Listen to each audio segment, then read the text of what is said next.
Hey, friendly holiday campers! Hey!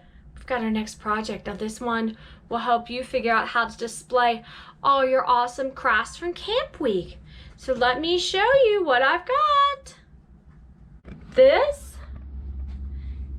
is made of clothespins. I'll show you each individual. And I have taken my projects and kind of borrowed some of Belle and Kitty's. And I have hung them up on my clothespins. You see them all individually? I can just barely get backed up.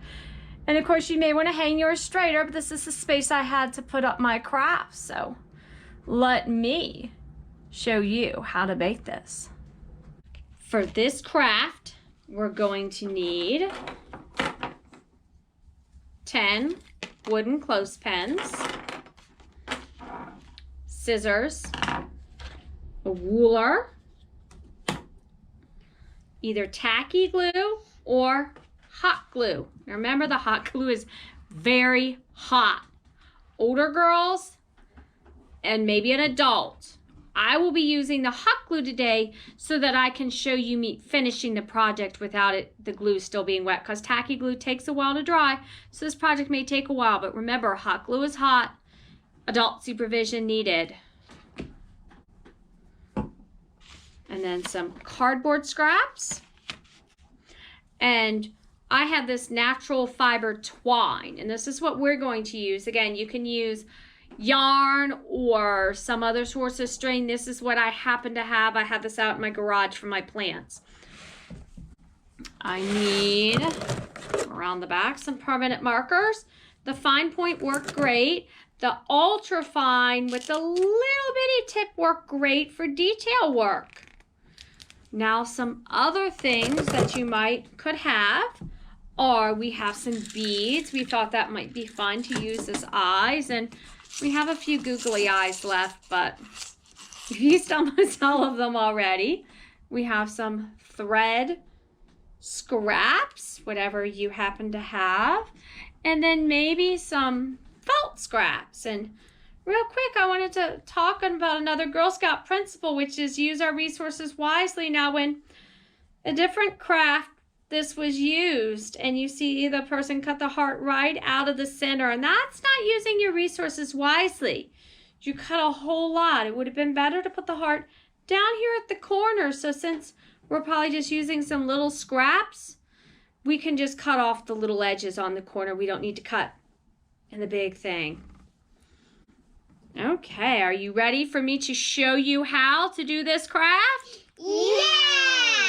Now to do this craft, let me go ahead and I'm going to start the first animal that I'm going to make, and it doesn't have to be an animal. It can be a bug or a caterpillar or something like that, or it can just be whatever you want, really. I think I have here one that's just a log.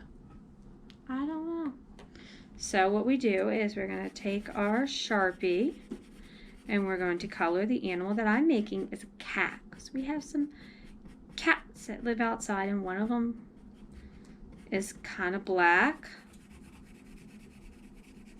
on the top, and he is actually white on the bottom. So I'm just going to color the top black like this, and I color more later.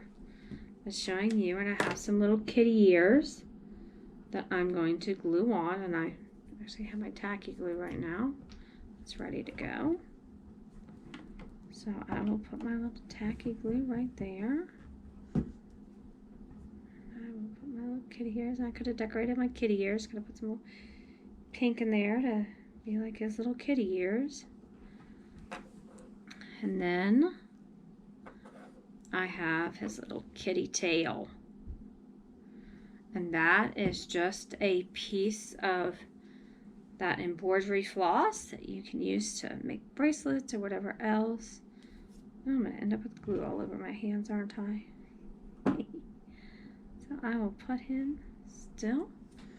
And now when I go to glue on my kitty cat's eyes, we'll make sure, and you see where we open our clothespin, we don't want this kitty's eyes to go down below this line right here, or otherwise when we put a paper or a craft project in, you see it won't be able to go down. So we got to make sure and don't have your eyes or anything you've done on the sides go below that. So I will make sure and be careful as I put on my kitty eyes. And I just have little pieces of cardboard. His eyes are kind of green. So we have his eyes. And there. Put the one on the other side.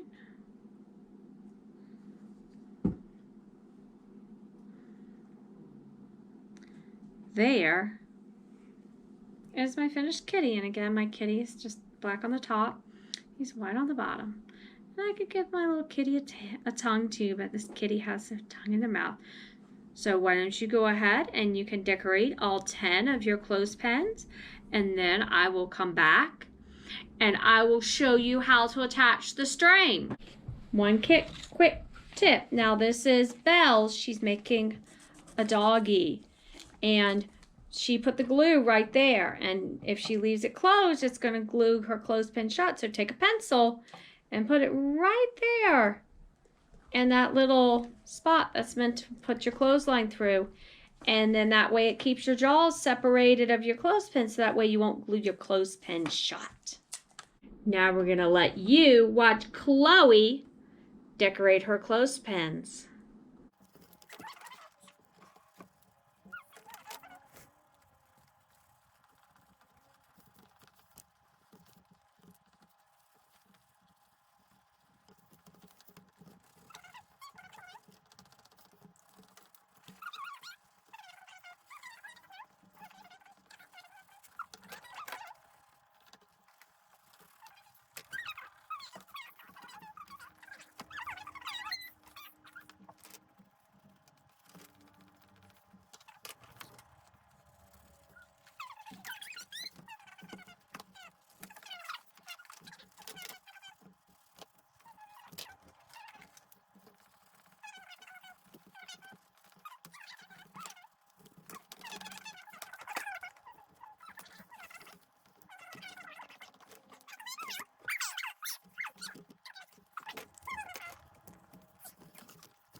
Okay, Chloe, why don't we let you decorate the rest, and we'll come back when you're done. Okay. Okay, let me show you the very last step to finishing. Now I have cut 10 pieces of 1 foot long twine. You can use your yarn or string, whatever you have. So 10 pieces, 1 foot each. I'm going to take this, I'm going to fold it in half, and then I'm going to tie an overhand knot.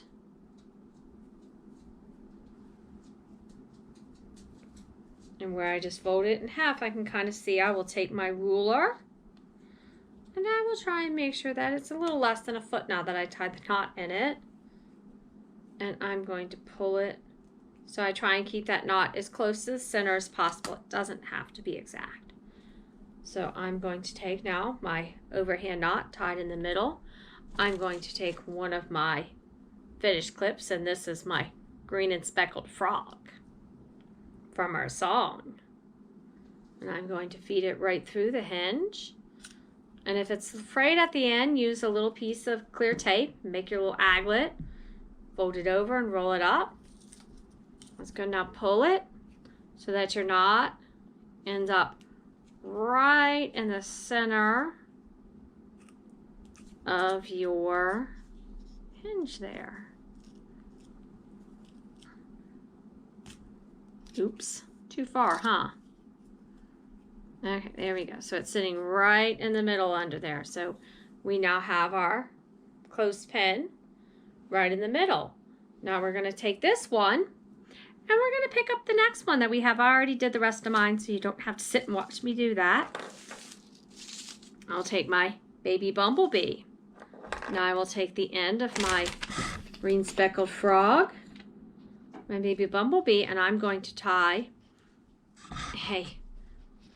a square knot. Remember, right over left and under, left over right. I'm going to tie a square knot right there. And we can pull and that'll hold tight. Now remember, we've got to get our square knot right, because that granny knot, when we do the same way twice, right over right over left and under, and then right over left and under again, it makes a granny knot. That knot won't hold, but this square knot will hold. And so now we have two together. And we keep going. Take my little bird from way up in the sky. Same thing, square knot. Right over left and under, left over right. Now this doesn't have to be exact. It could be however close you want them. You don't want them too close together, but you don't need them too far apart, and just leave those ends long. And you just keep going until you have all of them tied together. Now when you're tying them together, make sure that they're facing the same direction, because if they're not facing the same direction, then when you hold it up at the end, they won't face the right way. Something will be backwards. That won't work. So you need to make sure that they're facing the same way when you tie them together. Now, when we have them all tied together, we'll take our last end. We'll fold it over, and we'll make that an overhand knot. Remember, we take our Girl Scout fingers, put it through the hole, and pull our overhand knot. Now we want to leave enough space here that we can get a little hook, something through, because that's going to be our end. That'll be what we hang it on the wall. We'll go back over to our green speckled frog. Same thing. Do our overhand knot. This is kind of small, so we can't quite get all our Girl Scout fingers on it, but you get the idea of how to tie that knot. And again, if you don't know how to tie the knots, don't remember how to tie the knots, then go back and watch the video. There's one on how to tie your overhand knots, and there's another one on how to tie square knots. So there you have it.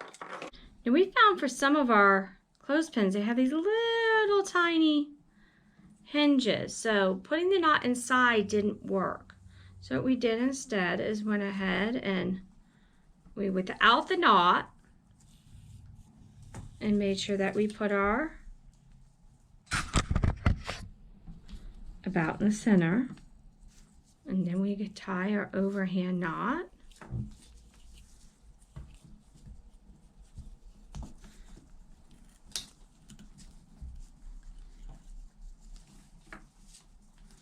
And we seat it on this side, and then we put another overhand knot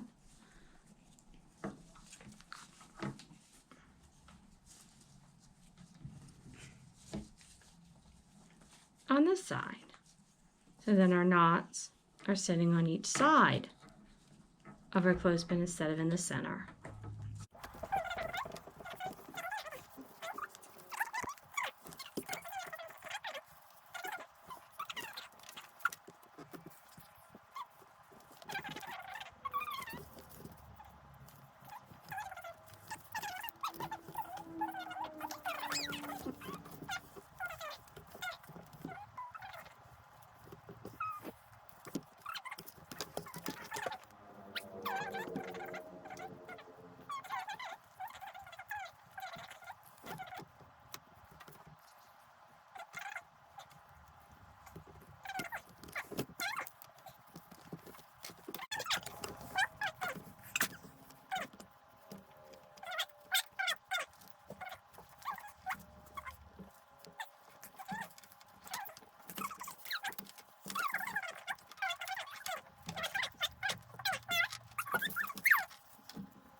Okay, we are done with our clothesline craft now. Let me show you. I'll start with mine.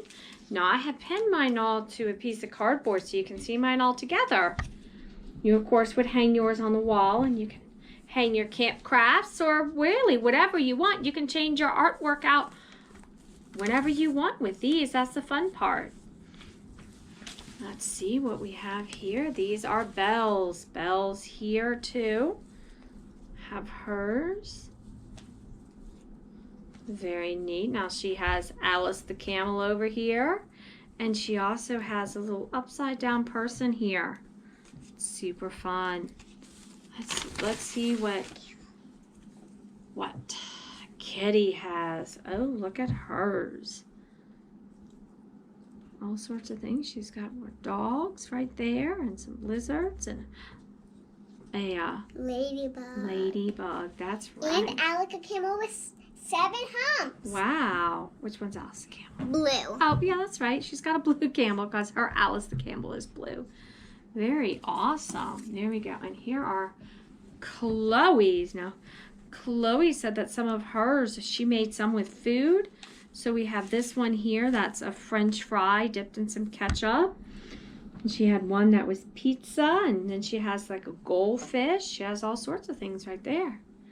Well, we hope that you had fun making our clothesline art display. And we will see you later. Bye!